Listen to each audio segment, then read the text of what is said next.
macérés de transpiration, et offrir ses doigts gourds au rayonnement du poil, absorber par les paumes la chaleur qui vous remonte dans les bras, qui vous hérisse le poil, vous transperce de son haleine bienfaisante, vous ensommeille comme une rasade d'eau de vie, et se retire l'échine et les fesses, en sentant tous les muscles du dos qui se dénouent un à un, dans un abandon plus langoureux que les feuillages d'une pucelle.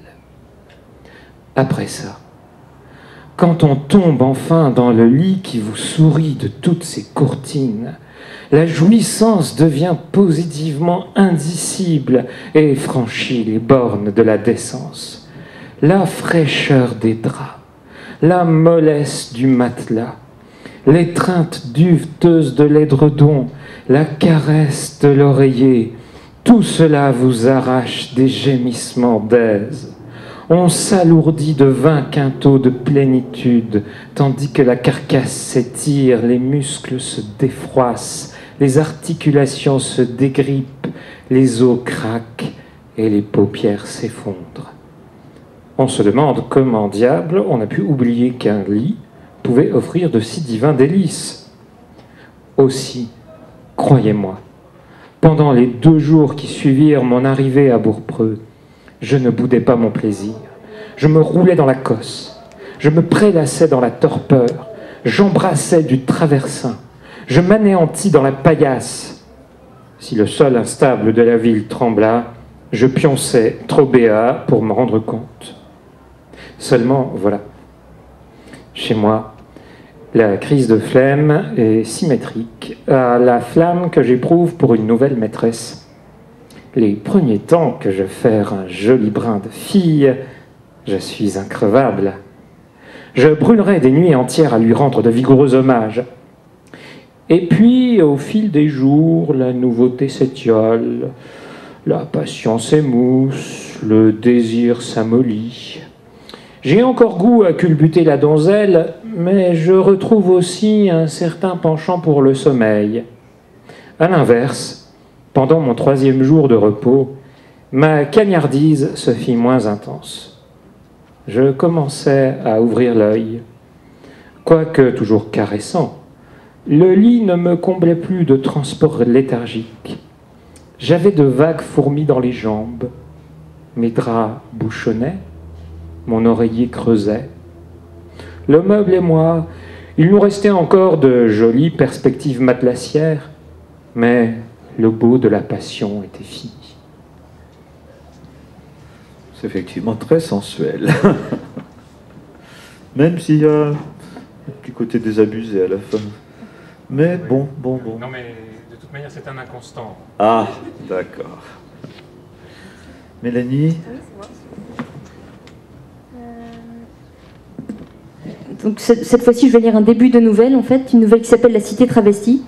La cité en question, c'est Venise, mais une Venise qui n'est pas la ville la plus accueillante et la plus touristique du monde, on va dire. La cité travestie ne dort jamais. Ses insomnies sont contagieuses. Depuis 6 mois, je hante ces rues. Ils sont des centaines à me croiser chaque jour pour m'oublier aussitôt. Avec mon sac en bandoulière et mes habits quelconques, on doit me croire touriste ou étudiant. Eux ne me voient pas, mais il en est d'autres qui guettent. Parfois, aux abords des canaux, je jurerais entendre le clapotis m'appeler par mon nom. Giordano Salvaggio, murmurent les eaux. Ne nous oublie pas, Giordano. Je suis un braconnier d'un genre un peu spécial et Venise est mon terrain de chasse. 6 mois, c'est assez pour nouer avec une ville un rapport plus qu'intime.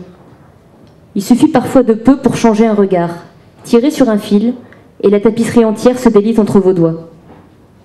Mais une cité mise à nu, ce n'est jamais beau à voir. Ils me font rire avec leur cité de splendeur. Combien de personnes s'attardent ici assez longtemps pour voir la saleté incrustée sous les dorures et le vernis du mythe? C'est la légende qu'ils viennent admirer, pas la ville. À peine le temps de remplir quelques pellicules, de faire le plein d'anecdotes à se raconter plus tard, loin d'ici, une étincelle nostalgique dans le regard. Une fois rentré chez soi, on oublie le malaise éprouvé face à ces canaux pollués, ces murs à fleur d'eau qui se jaugent du regard, comme prêts à se toucher. Les photos ont la vertu d'effacer ces choses-là. Mais depuis 6 mois, j'habite ce vertige d'arches et de ponts, de tours et d'escaliers, de fenêtres béantes. Je connais ces jours gorgés de sécheresse, de poussière et de lumière brûlante, ces nuits jamais tranquilles. Ces canaux surtout, plaies ouvertes dans la masse compacte où les ponts dessinent de grossières sutures. Ils sont mon quotidien. Les canaux de Venise, quelle belle farce. Elles sont sales, ces eaux, troubles et sales. C'est une vraie mélasse qui coule dans les artères de la ville. Se demandent-ils jamais, tous ces gens de passage, combien de corps ces eaux-là ont charrié? Parce qu'il y en a eu, forcément. C'est une cachette tellement commode.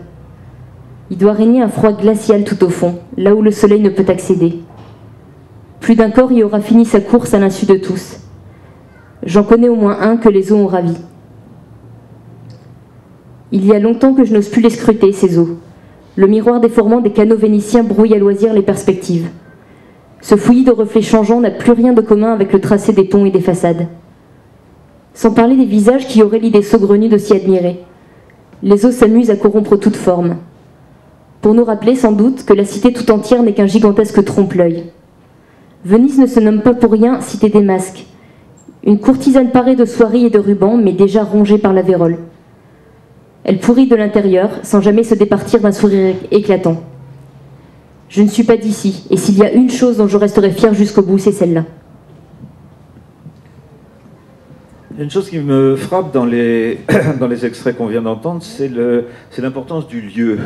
Le lieu est très souvent, je pense chez nous tous, un peu le sujet de la narration. La façon dont il affecte les personnages, la façon dont les personnages s'en éloignent, le rejoignent. Et bon, là, je vous avais lu un extrait de Rivage des Intouchables qui était un Planète Opéra, qui est le dernier roman de SF que j'ai écrit. Et le texte que je vais vous lire maintenant, qui est un début de nouvelle, faisait partie d'un recueil qui avait été commandé aux auteurs de la nouvelle fiction par la ville de Chaumont. Et on était censé parler de cette ville qu'on ne connaissait pas spécialement et sur laquelle on fournissait à chacun d'entre nous 4 photos. Alors moi, j'ai reçu 4 photos qui représentaient diverses choses. Il y avait une paire de gants, il y avait un abattoir, il y avait... Bon, c'était...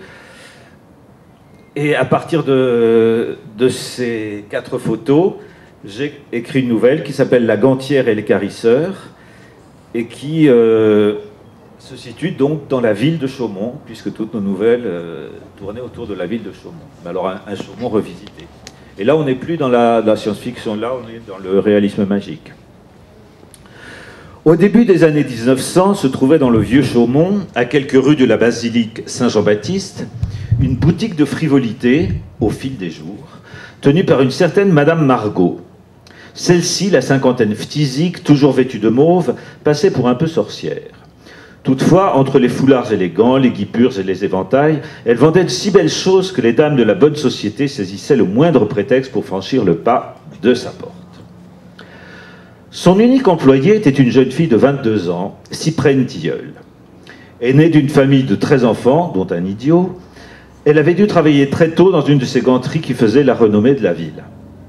Jusqu'au jour où Madame Margot, ayant remarqué son courage, son jeu diminois et ses talents de cousette, lui ouvrit sa boutique où elle ne tarda point à la traiter comme sa fille. Dans le tourbillon des rues marchandes, la gantière, svelte et gracieuse, très brune, les yeux vifs, aurait facilement pu trouver un époux. Bottiers et ébénistes ne demandaient qu'à lui compter Fleurette. Mais ses frères et sœurs coûtant cher à nourrir, elle songeait plus à l'ouvrage qu'à la bagatelle. Le seul qui aurait pu lui plaire, d'ailleurs, un robuste gaillard nommé Roger Briscore, avait une réputation redoutable. À 28 ans, il écumait les bistrots avec une vente de vauriens. On le disait mêlé à plus d'un mauvais coup. Et lorsqu'elle le rencontrait, il avait beau lui décocher un regard bleu roi, il ne daignait pas l'audacer la parole. Que la cause en fût l'arrogance ou la boisson, elle se hâtait de passer son chemin.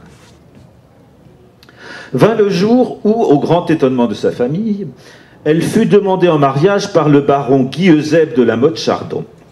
Ce digne sexagénaire possédait dans la région nombre de tanneries et de filatures où des kyrielles d'ouvriers rêvaient de lui tordre le cou. Son épouse étant morte de langueur, il désirait assurer à ses vieux jours le soutien d'une jeunesse de préférence ravissante. Quand il demanda la main de Cyprène à ses parents, il assortit sa requête d'une somme si confortable que ceux-ci se crurent tenus de la lui accorder. Et voilà comment elle se retrouva fiancée, tels ces agneaux que l'on mène encore candides chez l'empailleur. Le matin de ses noces, dans sa robe de dentelle, elle vint faire ses adieux à Madame Margot. Celle-ci, cachant son émotion sous une quinte de toux, lui rajouta son voile en tenant cet étrange discours. « Ma chère enfant, j'aimerais t'offrir un cadeau de mariage digne de toi. Cependant, je n'en ferai rien. Face aux joyaux dont ton époux va t'accabler, mes brimborions feraient piètre figure. De plus, le blanc que tu portes est celui du deuil, de ta jeunesse, de tes espoirs, de toi-même. Aujourd'hui n'est pas le plus beau jour de ta vie, mais le plus cruel. » Et comme Cyprène, dans le secret de son cœur, savait qu'elle disait vrai, elle ajouta « En revanche, je peux te faire une promesse. Dans un an et un jour, quand tu te sentiras pire qu'un objet perdu, reviens me voir. Là, je te donnerai un talisman qui t'aidera à te retrouver toi-même. » Et je précise qu'à ce talisman s'ajoutera l'intervention énergique de Roger Briscord.